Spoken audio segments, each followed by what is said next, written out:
Congratulations. We're joined by the University of Illinois head coach Brad Underwood, along with Dane Danger and Ty Rogers. We'll start with an opening statement from Coach, and then we'll do questions for student athletes. Coach? Well, the first thing I'd like to do is commend Coach Diebler on being in a really tough spot. His team could have very easily just decided to fold it up. I've got tremendous respect for Chris, but the job he did was outstanding, and got those kids to play really hard and rally, and so I'd like to commend him and Ohio State. Wasn't the prettiest game today. It was a postseason game. It was everything that you've got to fight through all in one. It's not very often Marcus goes 3 for 16, and we're going to win. But these two guys right here, Dane goes 7 of 10, 8 rebounds, 18 points, was dominant in the post. And then I thought Ty, who's been playing off the chart, had a double-double, 12 points, 10 rebounds. Those guys were both as impactful on the defensive end. But a lot of grit, a lot of toughness, being down 10, made some lineup changes at different times, and a night that, Coleman wasn't great, but he came up with some 5 offensive rebounds, some really big ones late, and then made a nice block late. So a great team win, and it's survive and advance, which is what postseason play is all about. Questions for Dane and Ty, please raise your hand and we'll get a mic to you. Start with Jeremy on the right-hand side in the front row, please. Ty, beginning of the second half wasn't going so well. Coach calls timeout. We saw what happened.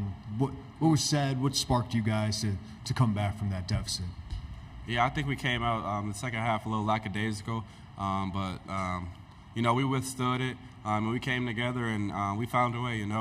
I think just at the timeout, we kind of just talked to everybody within ourselves, and we could feel the energy was down. And I think after that timeout, we were able to get a kill, and we just brought energy from that point on. So I think after that, the energy was high, and we were ready to go win it.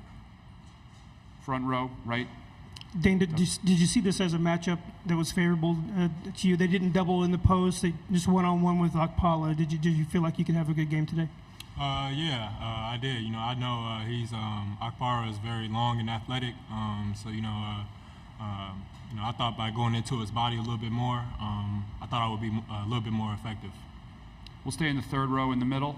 Dane, this is your hometown. What was it like to be able to do this in one of your biggest games, 10 miles from where you're from?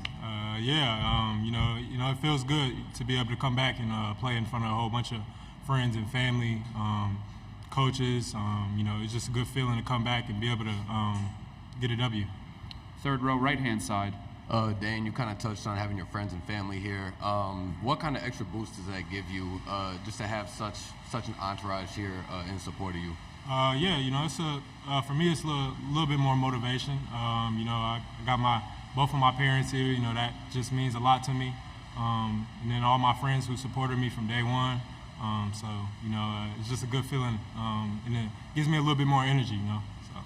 Front row, middle, Matt. Ty, if anybody had any success on Thornton all night, it seemed to be you defensively. What was the game plan, and what do you feel like you were able to do to at least slow him down and make him take a tough two? I think just me being able to curl up in him. I think Coach has been on me a lot the past few weeks. I used to give a lot of space on defenders, and he just wanted me to just really curl up in guys. And I think when I curl up in guys, I'm a pretty good defender, and Coach always preaches that to me. So my thing was just being aggressive with him and crawling up in him, and just trying to take him where I want him to go. Second row in the middle. Hi, for Dane, what's it like, Dane, to be able to do what you just did out there, to know you're good enough to do that? You don't always get to play as big a role in a game. Sometimes you do, sometimes you don't. But to be in March and, have your head up and do that, what's that experience like for you? It's about just staying positive and bringing good energy to the team. I don't want to be a downer to the team. I always want to, bring good energy, make the guys laugh a little bit. Just doing those little things and just doing whatever it takes to win. You know, that's what's most important. So. Take two more for the student athletes, left-hand side, second row. Dane, multiple times down the stretch there, you powered through the contact for those and ones. What was the emotion like after making those buckets, heading to the free throw line, trying to just close that deficit? It was just refusing not to lose. Like I don't know. Like I just didn't want to lose. I kept going. I tried to do everything I could, you know, to get the W. Time for one more for the student athletes. All right, we'll go back to Jeremy, the last one, front row, middle. So for both you guys, just Coleman did not have the best game early on, but to make the winning plays he did late, what would that say about him, and what'd you think about it? Ty. I think that shows who he is, you know. Like Coach said earlier, he didn't have the best first half, but he stayed with us, you know, and we withstood it. And, you know, that's what our team is about, you know, stepping up and helping our brothers. And he was ready, you know. Coach sat him, and when he came back in, he was ready to go. And he won the game for us, you know. He had that big rebound.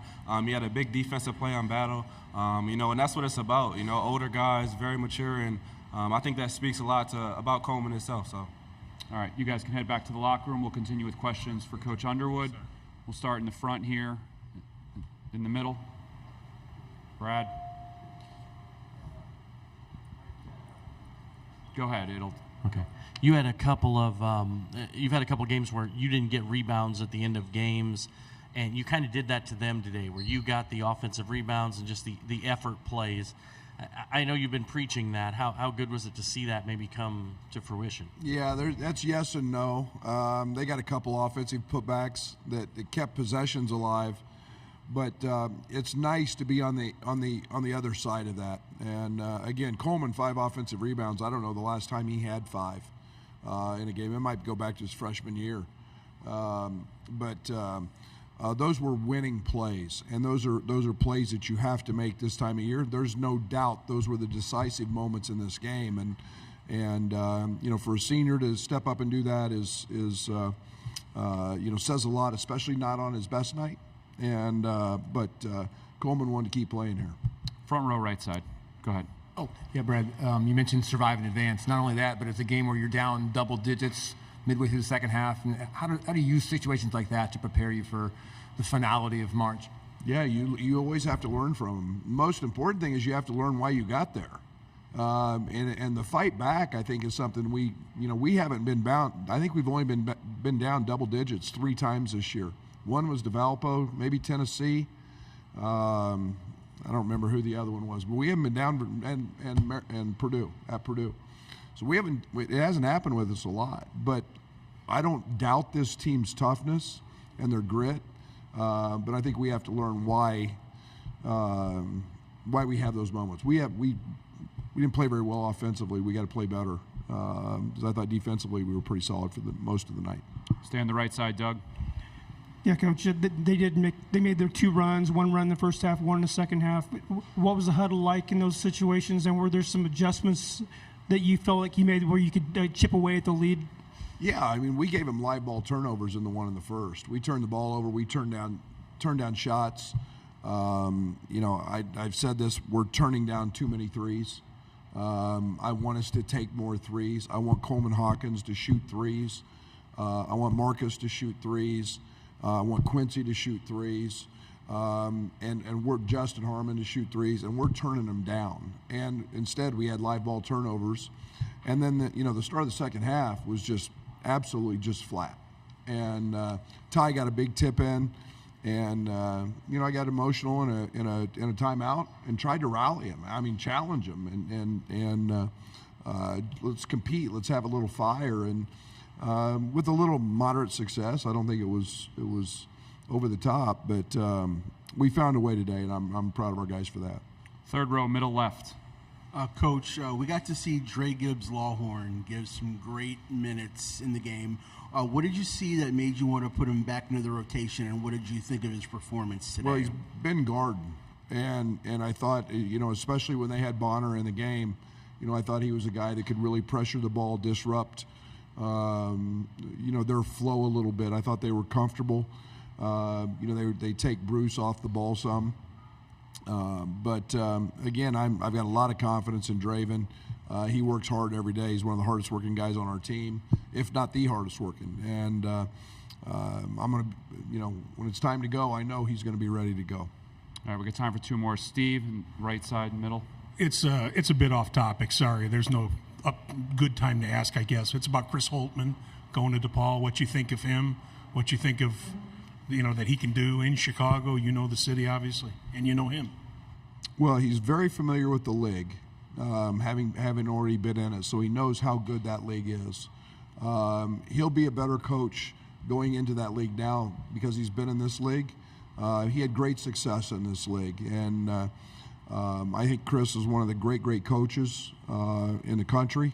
I think he'll find a way to help build that program and make it one of the top contenders. I'm a huge Chris Holtmann fan and always have been. I think he works really hard, and I think he's a hell of a ball coach. Last one, third row, middle. Coach, you see the emotion when we bring up Dane's hometown being 10 miles from here. What does that mean to you to see him kind of do this in front of a place that he's from and knows? That's awesome. That's what this thing is all about. I mean, you get, Marcus had a game earlier in the year when he was in Madison, back in his home state, and Dane right here, and Dane says it best. Dane's one of the nicest young people I could ever ask for. He's always got a smile on his face. He's always funny. He's always laughing. He is relentless in his work ethic, and so he's when he's called upon to help us win, he's going to do that, and he was fabulous today. So I'm really happy for him. All right, thank you, Coach. Thank you. See you tomorrow. Thank you.